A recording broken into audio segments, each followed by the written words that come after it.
오늘의 해외 주요 뉴스를 김주량 기자가 전해드립니다.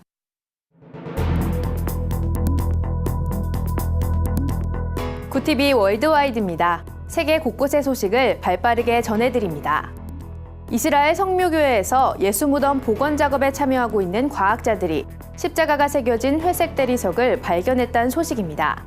발굴팀은 지난 수세기 동안 파손과 복원을 반복해온 성묘교회에서 무덤의 흰색 대리석 상판을 500년 만에 처음으로 들어올렸는데요.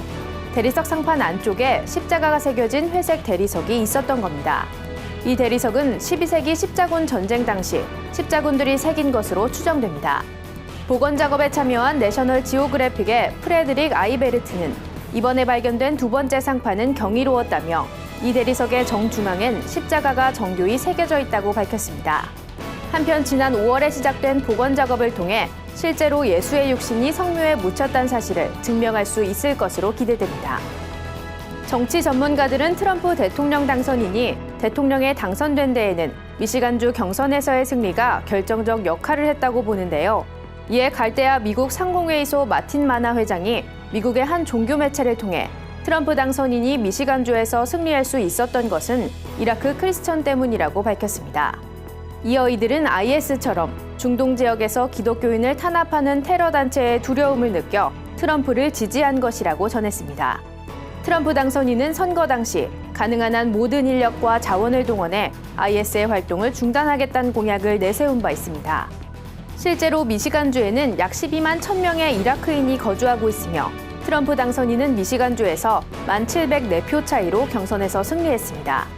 반면 클린턴 후보는 IS를 몰아내겠다는 트럼프 당선인의 주장에 적극적으로 협조하겠다는 푸틴 러시아 대통령을 비하해 이라크 기독교인들의 지지를 잃었다는 평가입니다. 성경 번역 사역을 펼치고 있는 위클리프 연합이 자국에서 성경을 번역한다는 이유로 박해의 대상이 되고 있는 번역가들을 위해 기도해달라고 호소했습니다. 위클리프 연합은 세계 76개국에서 314개의 언어로 성경을 번역하고 있는데요. 가장 심각한 박해는 기독교를 심하게 억압하는 국가에서 일어나고 있다고 밝혔습니다. 위클리프 연합 스미스 회장은 성경 번역가들은 이유 없이 체포되거나 수감되고 잔인한 고문의 대상이 된다며 지역 주민들에게 폭력으로 희생되거나 목숨을 잃는 경우도 발생한다고 말했습니다. 위클리프 연합은 지난 2014년부터 여러 나라에서 정확한 성경 번역이 이루어질 수 있도록 지원해오고 있는데요. 내년까지 400개의 새로운 언어로 성경을 번역할 계획입니다. 우간다에서 기독교로 개종한 교사가 무슬림들의 심한 폭행으로 의식을 잃는 사건이 발생했습니다. 피해자는 우간다 무프자 지역에서 교사로 재직 중인 말릭 히젠입니다. 히제니는 귀갓길에 3명의 무슬림들에게 구타를 당했다며 소리 지르는 것으로 위협을 가하다 둔기로 폭력을 행사했다고 진술했습니다.